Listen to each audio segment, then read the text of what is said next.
Hello, I'm Kim Santini, and today I'm going to share some tips and strategies on painting eyes. Eyes are one of the most key pieces in a portrait. They have to feel alive, they have to feel, they have to be full of personality in order for our subject matter to feel the same way. There's nothing like a poorly painted eye to ruin the perception of a subject being actually alive. So with that in mind, I want to talk a little bit about the actual architecture of the eyeball itself. So many times an artist just gets so caught up on identifying the eyeball shape and seeing it as an eye, and then what they end up doing is they draw their stylized version of an eye, which is this, or this. And then that becomes the shape of the eye. But if we compare this to what we actually see, they're very different. They're not even close to each other. There's a lot of nuances that we need to define and identify in order for whatever we paint or draw to feel like it's an eyeball.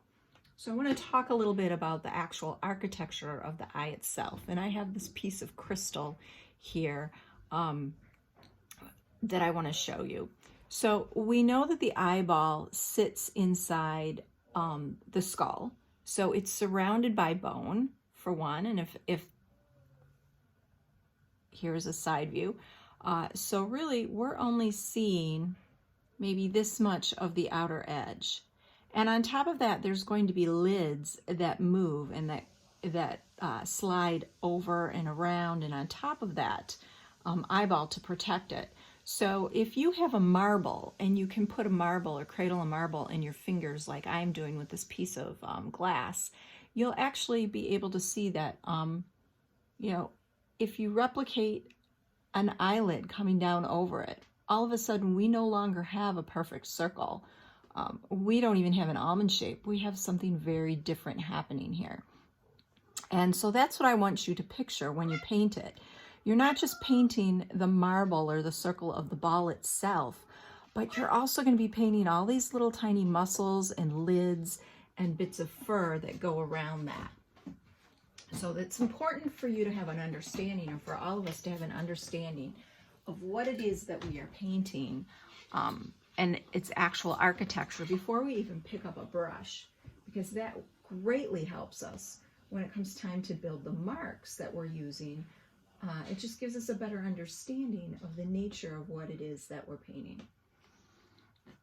So I'm using a number 16 Utrecht synthetic brush. This is a bright. It has a really lovely crisp end. Hopefully you can see that. I'm going to use this brush for the entirety of painting this eyeball. And what I'm starting out with is I'm just outlining very briefly. I'm using the edge of this brush to outline the eyeball shape and how I see it. I'm going to start with the pupil, but I'm not super worried about getting it precise because I work in layers. Now, the other thing that's important to realize or focus on at this time is that I'm also going to be painting this lid. I'm not just painting the eyeball itself, but I have to incorporate all of the pieces around it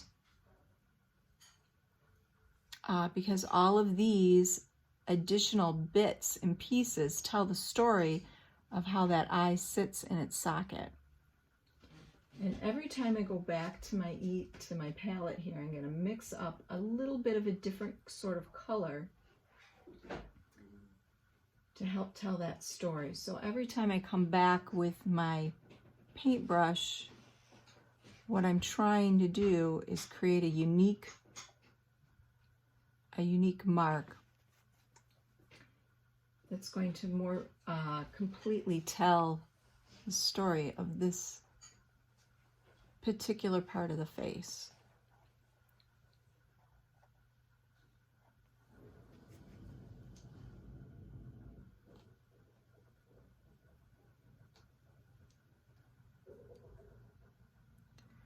So there's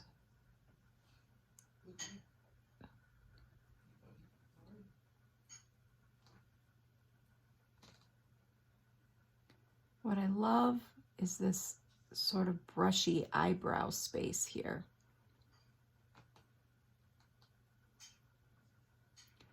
And the angle of this is going to fall or shift depending on where the eye is looking and how it's turned in the socket. At this point, it happens to be looking straight ahead or directly at us, but were the eye to turn,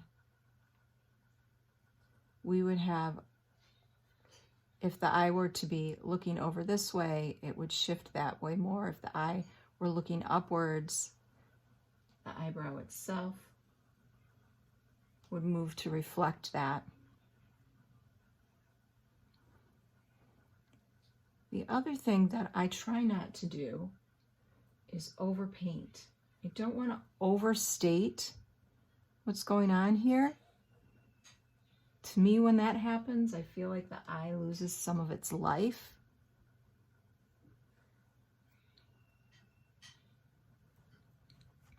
Okay, so now I've got that outer area of the eye painted. Let me just put a little bit of this in up here too, so you get a sense of that.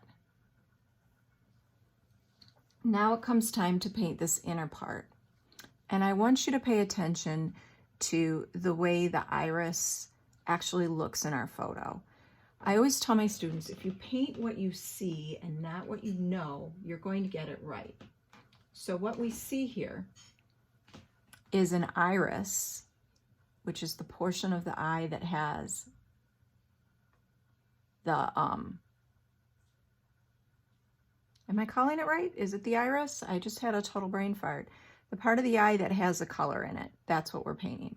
And we'll see that it's lighter on the inside of the eye itself, or on the inner corner, than it is on the dark.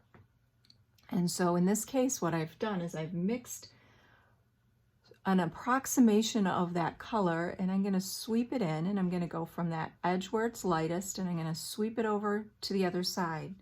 Doesn't have to be perfectly clean or match, because I know I'm going to put layers over top of it.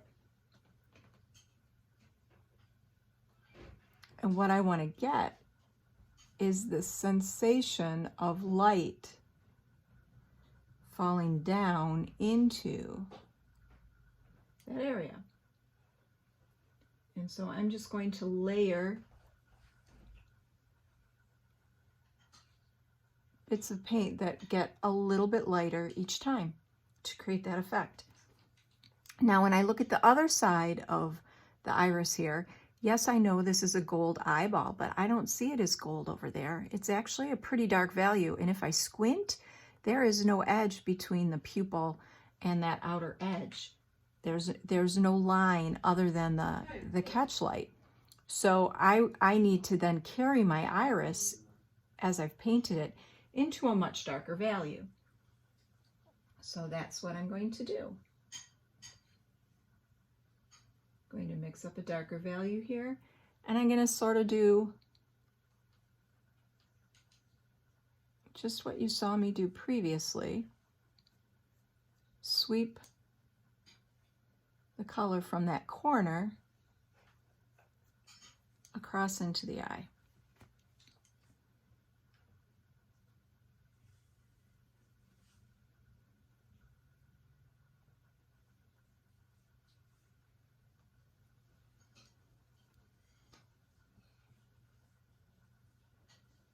I'm trying again. I don't want my brushwork to be super fussy.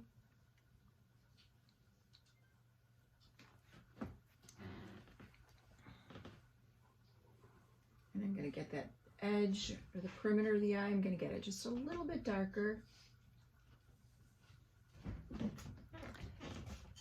because I see that my inner corner of the eye is quite a bit thicker than how I painted it. That skin on that inner corner is thicker. And the perimeter of the eye itself, that lower lid, this dog has what's called eyeliner.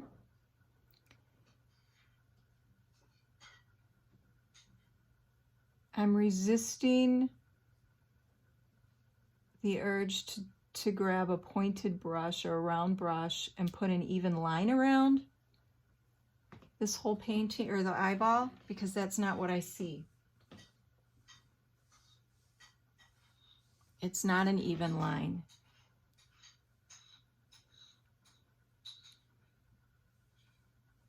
And now when I go in to put my pupil in, it's got a sharper edge on the inside than it does on the out.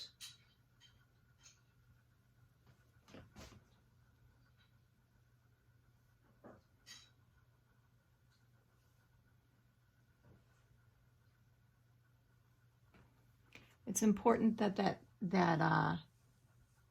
pupil be in line with where you want the dog's gaze to go. So it needs to be centered here to a certain extent because I want it to look right at me. Fill that. I'm going to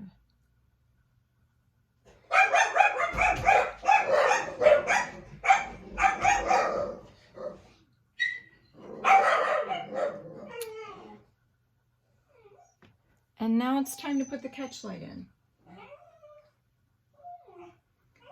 Resist the effort or the inclination to make your catch light pure white, as well as to make your pupil your darkest dark. You really don't want to go to those extremes. You do want your eye to have your lightest lights and your darkest darks in respect to that catch light. But if you show a little bit of restraint and you pull it in or you reel it in somewhat, it actually makes the eye look so much more alive. So there you go. There's your quick little tutorial on painting an eye. And if you were in a workshop with me, I would ask you to spend a whole afternoon pulling up different reference photos on your phone and painting eyes from all sorts of different angles, using all sorts of different color irises and different expressions. So have fun practicing, and thanks for tuning in.